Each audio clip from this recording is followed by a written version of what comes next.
Hi, I'm Claire, and this is going to be my last TED video of the term.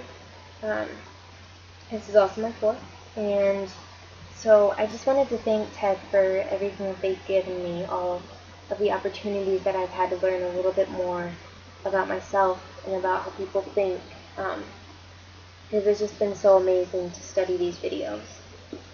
So I'm going to start off with the questions that we did about each video. The first one was, in a nutshell, what does the presenter wish to argue? Um, this was the big one, I think, because people get caught up in what they think about what someone's saying, but this challenged us to actually find out what was the person saying, not what our opinion was of it.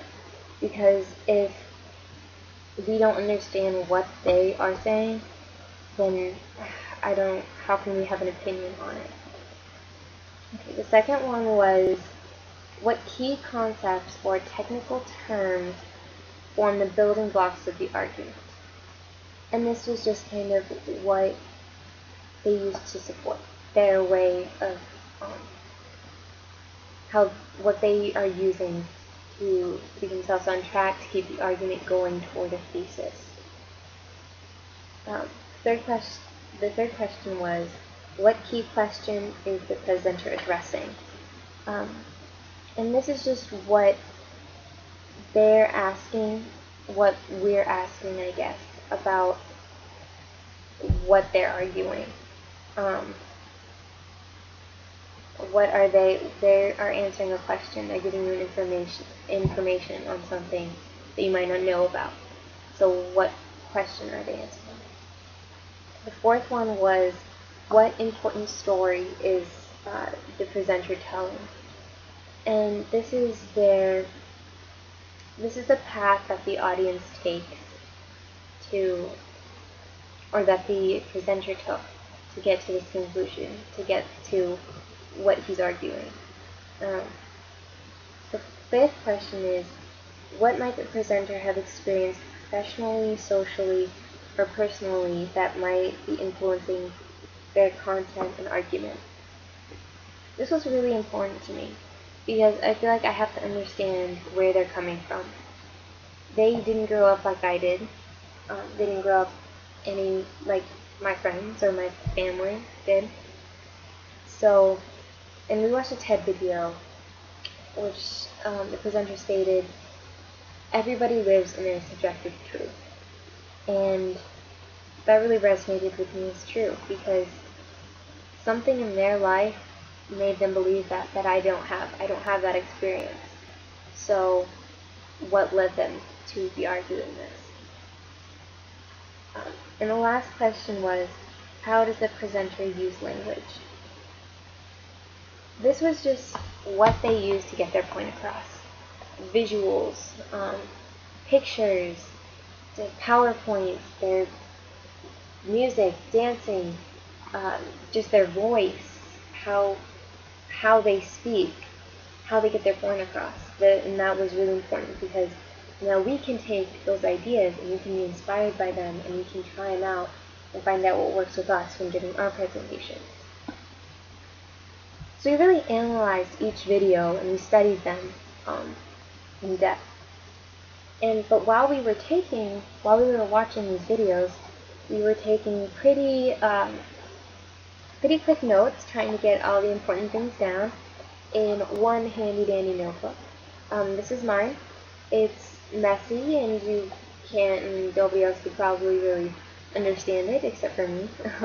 I can't even understand it sometimes. It's crazy and it's kind of just where my brain's going, the things I felt were important, why they were important, my scribbles, might be everything that I might have thought about go in this crazy, messed up, messy notebook.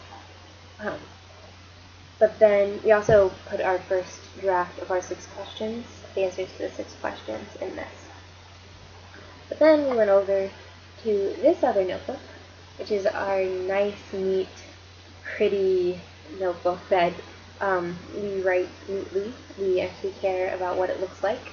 Um, and we answer just the 6 questions. We don't include our notes um, as completely as we can after talking about it in class um, and coming up with answers together because each person came up with something different.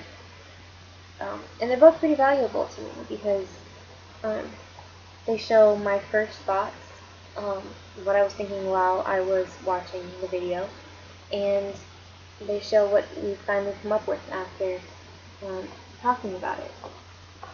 And that gives me more people's insight and more people's input so we can get closer to what's true.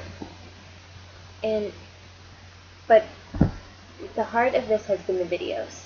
Um, so I want to thank Ted for giving us access to all of these wonderful people, these speakers that we can look up to, show us that thinking differently isn't a bad thing. You can harness that and use it and change the world. And because these people, they aren't going around and saying the same things that anybody could come up with. They challenged what they thought was true, what everybody thought was true. They made a difference, and they had ideas, and they started out as us, and I guess these are role models that we can look up to.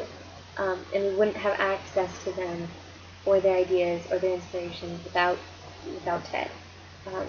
So you've really given me and the entire class a new perspective on ourselves and how to look at the world. So I really wanted to thank you for that experience because we couldn't have done it without you. Thank you so much.